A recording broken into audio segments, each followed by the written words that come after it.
Because Donald Trump sat down with Bev Turner last night and he said that Europe needs MAGA. But the expression really says it all, make America great again. You should have the same expression in your country, make the UK great again. You know, you have so many terms. You have England, you have Britain, you have the UK, you have, but whatever you want to use.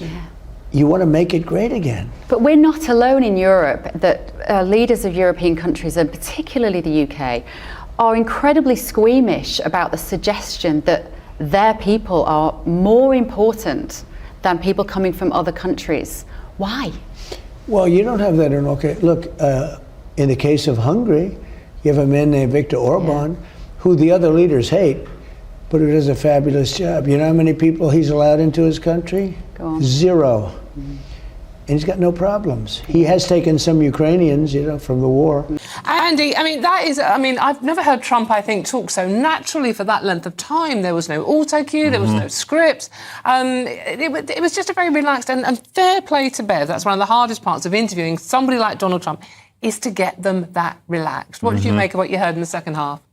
Again, really interesting. It was brilliant the way he was relaxed. We got an insight into him. Yes. He didn't clam up. He wasn't angry. So that was really interesting. Whether you love Trump or you hate him, he says stuff that he believes, and he says stuff that resonates with big numbers of people. And when he talked about immigration there, Dawn, that was strong stuff. Yes. But you know what? He is right, is that mass immigration on a rapid scale has changed the face of Britain. It's changed the face of Europe. It's destabilised the people who were here already. It's changed communities and it's put all kinds of pressure. And it's created a sense of decline and being out of control. And I think he's right to bring this up. And it's fascinating to me because 10 years ago, no one would dare say it. Absolutely. It's now OK. And that's one of the great things, because we do need to talk about this, don't we? Very much so. And if we don't talk about it, then it goes underground and you get more hatred and division on both sides. I think we do need to talk about it. And I thought one of the interesting points he made was sort of like, you know, when he said that Europe has been ruined by mass migration.